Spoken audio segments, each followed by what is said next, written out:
The Organ System of Traditional Chinese Medicine by Jeremy Ross, page 240, chapter 18, Case Histories. 5. Urticaria and stomach pain. A Chinese woman of 34 came for treatment in Nanjing, having had stomachache for 5 days and urticaria for 4 days. The urticaria was aggravated by wind. She had had intermittent stomachache since childhood and gastrostosis for 10 years. Her whole body was sensitive to cold, and during the stomach pain, she liked warmth and pressure, warm foods such as chicken soup, and hot foods such as ginger. She had loose stools, was easily affected by stress. Her pulse was wiry and thin, and her tongue had a white coat.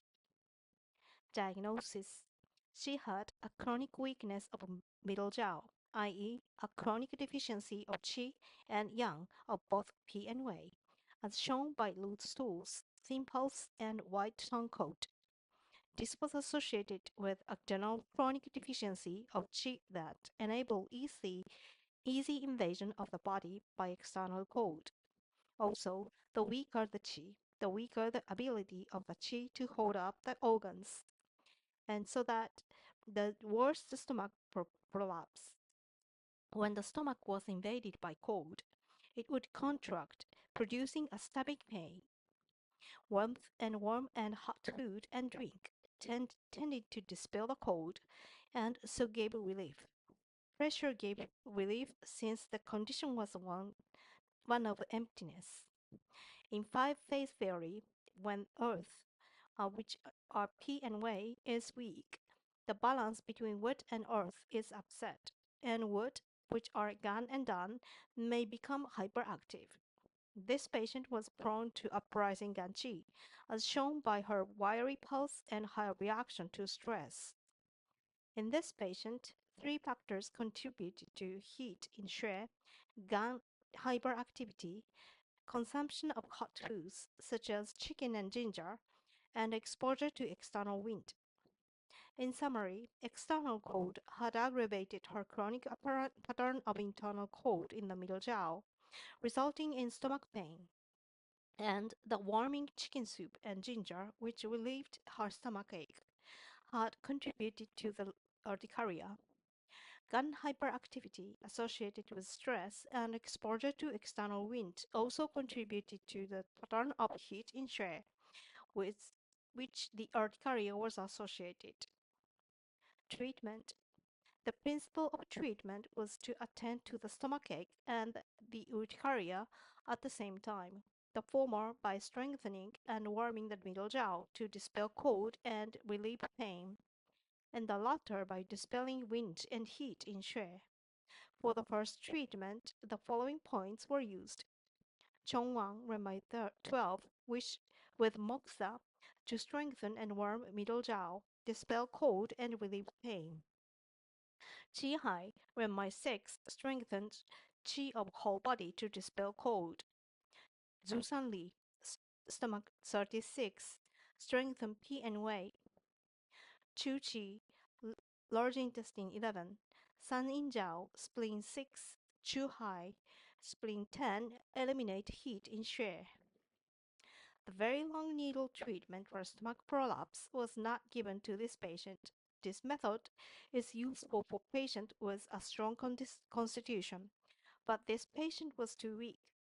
She had had this treatment on a previous occasion, and the improvement was neither complete nor lasting. Babui Dumai 20 may also be used with moxa for stomach prolapse, but was not used in this case since it would have aggravated the hyperactive Ganqi. Moxa may be used on Chongwang since this point warms Pi, which tends to cold and damp, but should not be used in this patient on Chuji, Sanninjiao, and Xuehai. These points are used to remove heat from Xue. Moxa on them would increase the heat in Xue and aggravated the urticaria. In this patient, some points were used to warm simultaneously with other points which were used to cool. The first treatment emphasized relief from pain and urticaria. Later treatments might add points such as Pishu, bladder 20, to strengthen the constitution, and at points such as Femen, bladder 12, and Fenchi, gallbladder 20, to dispel wind. Ganshu, bladder 18, or Taichung, liver 3, might be added to calm Gan, and Geshu, bladder 17, to regulate share. After 6 treatments, the patient felt less tired and better than she had felt for a long time. Her urticaria was gone, although it tended to return slightly on exposure to wind, and her stomach pain was greatly relieved, although still aggravated by cold. Patient education.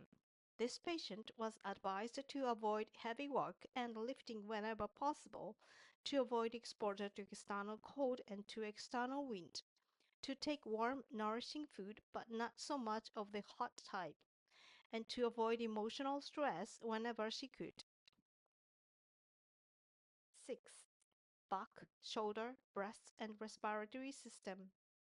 A woman of 43 had periodic lumbar soreness since a fall at 12 years, and for 2 years had had a severe pain radiating from shoulder to arm on the left side. For many years, she had irritability, fluid retention, and lumpiness, distension, and soreness of the breasts prior to menstruation. She had a tendency to occasional bursts of coughing and infection of the respiratory system. Her job was very demanding and stressful, and she had much worry and obsessive thinking about her work. She had had a severe uterine prolapse some years before, felt permanently tired, and was pale and overweight, with weak but wiry pulse and a pale purplish tongue.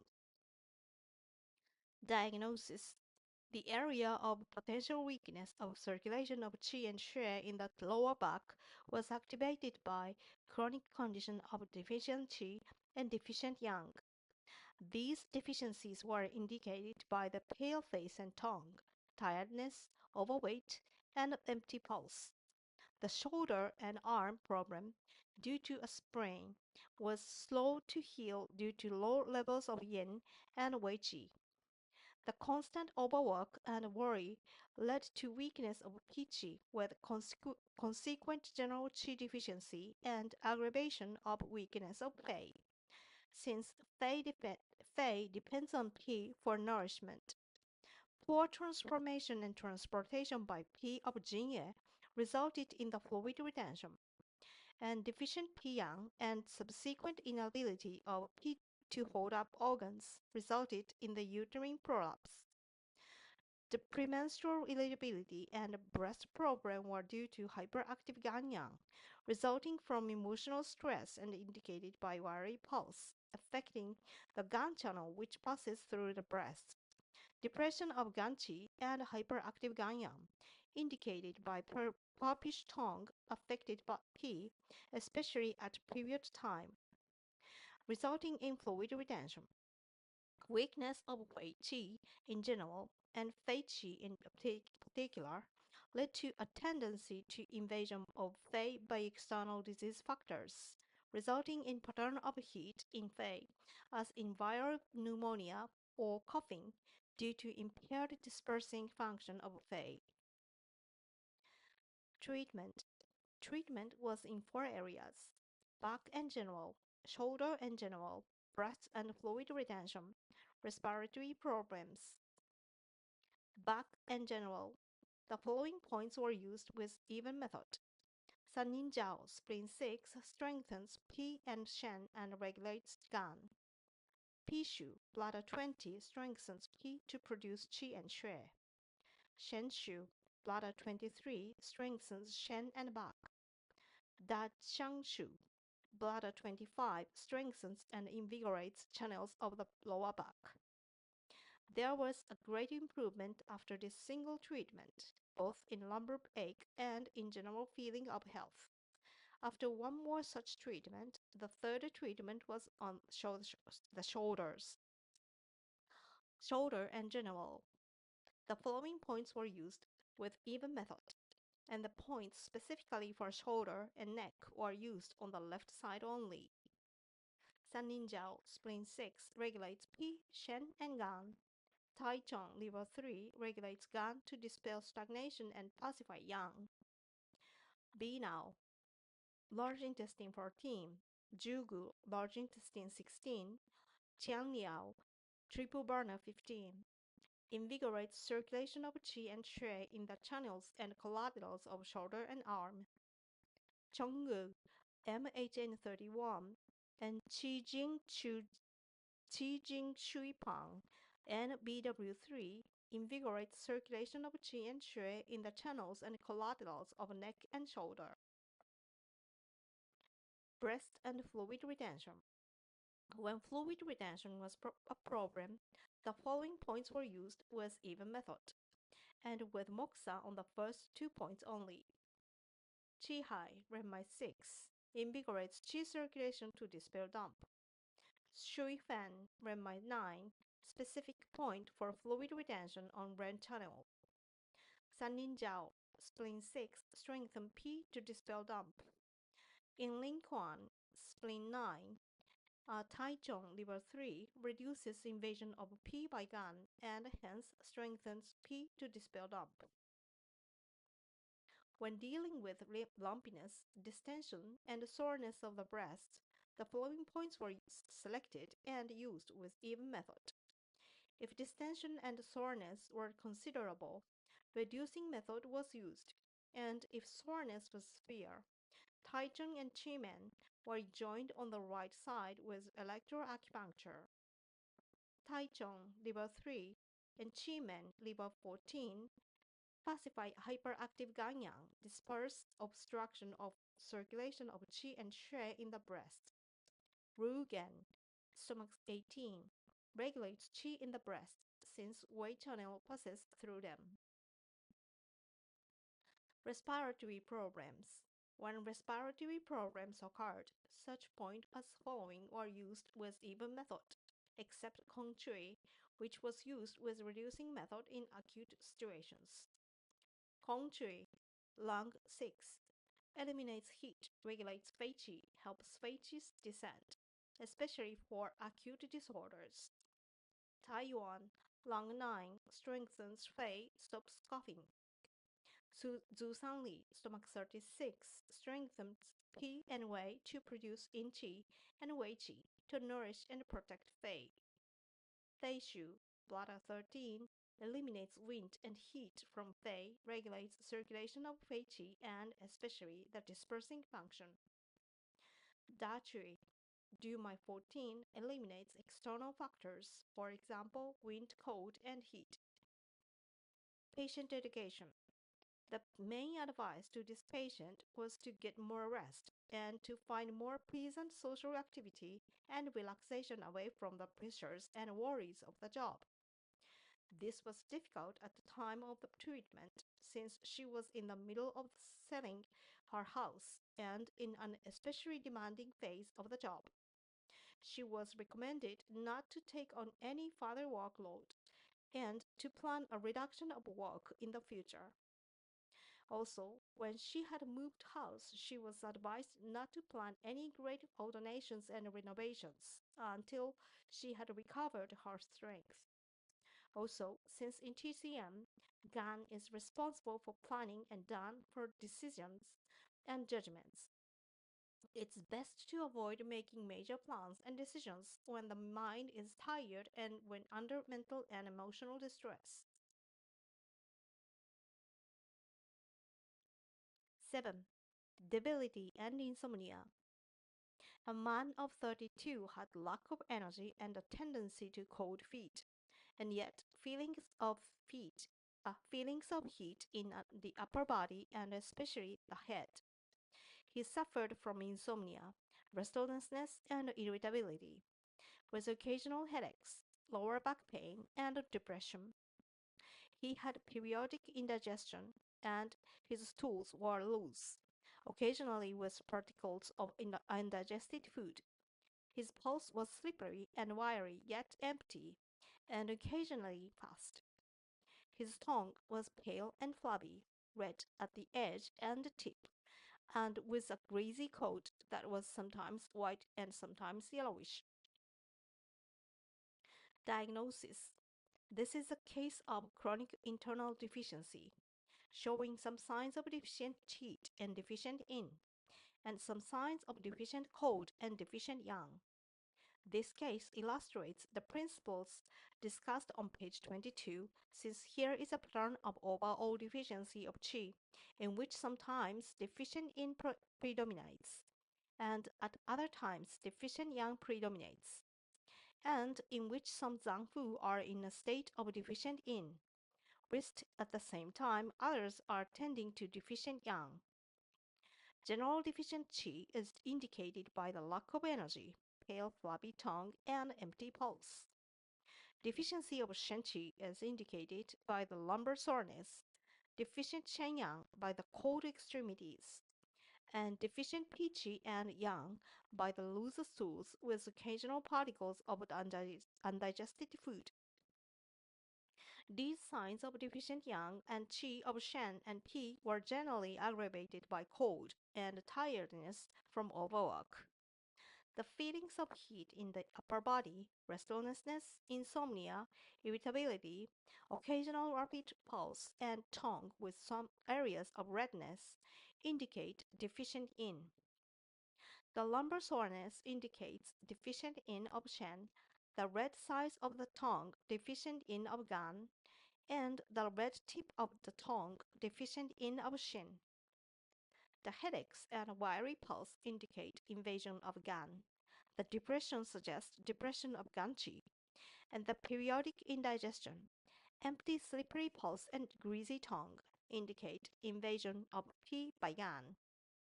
The signs of heat and deficient yin are generally aggravated by mental overwork and stress, and by emotional disturbance.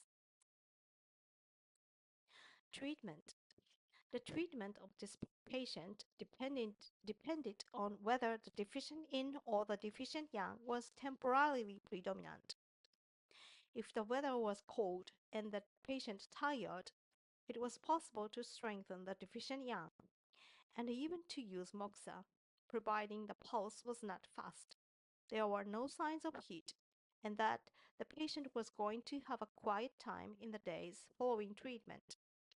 If, however, the patient had been under mental and emotional stress and was showing signs of deficient yin, the treatment would aim more at nourishing the yin in order to control the rising yang and fire of gan and shin. Principal points.